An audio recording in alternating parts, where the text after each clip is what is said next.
change. I'm just against endless talk and bugger all action. How many times have you opened a management or leadership book that promises you the world, yet 100 pages into it, you still haven't got one clue as to what you should do next? Nothing tangible, no clear insight, and no concrete action plans to make a true difference.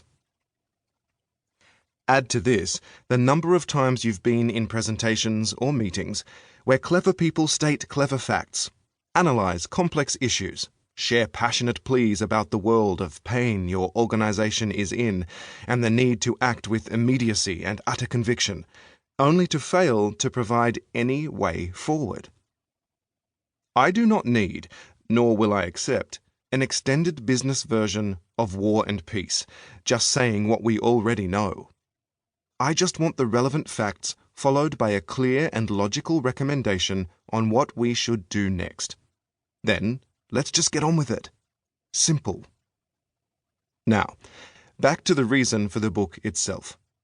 Unquestionably, I am better at business and a better leader today than I was when I was 20.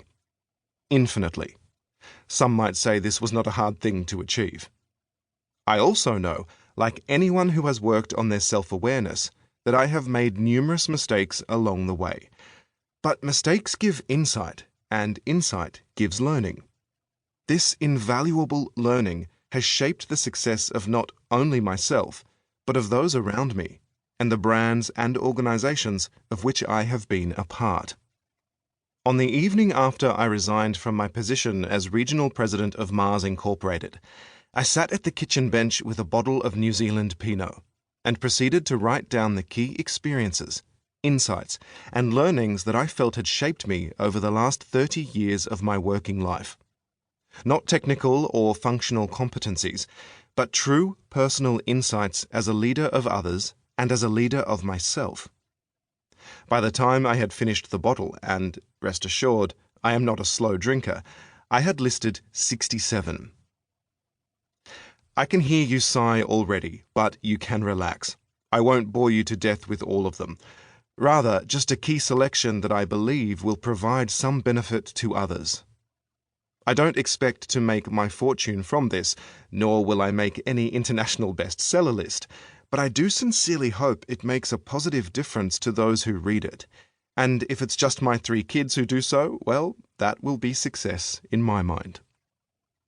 Oh, yes, one other important thing before we jump in.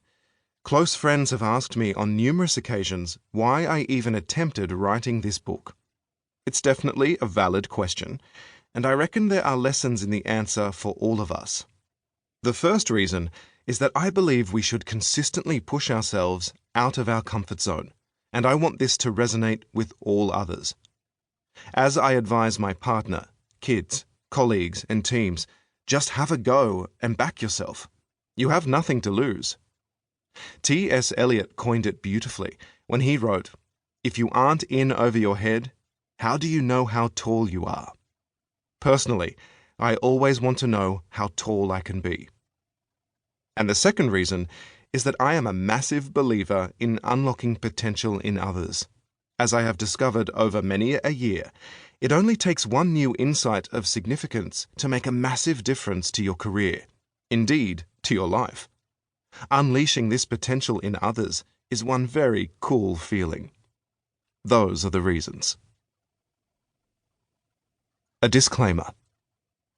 Although I detest disclaimers, nowadays they appear at the base of virtually everything that you see, hear, or read, here comes one.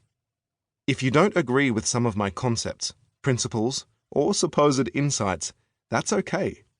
As you will see, I view most approaches in life as neither right nor wrong, just different. The concepts explored here work for me, and on the majority of occasions that I have shared them with others, they work for them too. That said, if they aren't for you, use them as provocation. Stay curious and keep reading. If you disagree with all of them, simply look at Chapter 8. Bad bosses are great bosses. Change the word boss to author and all will be forgiven. You will also observe that I have included a critique from a contributing author at the end of each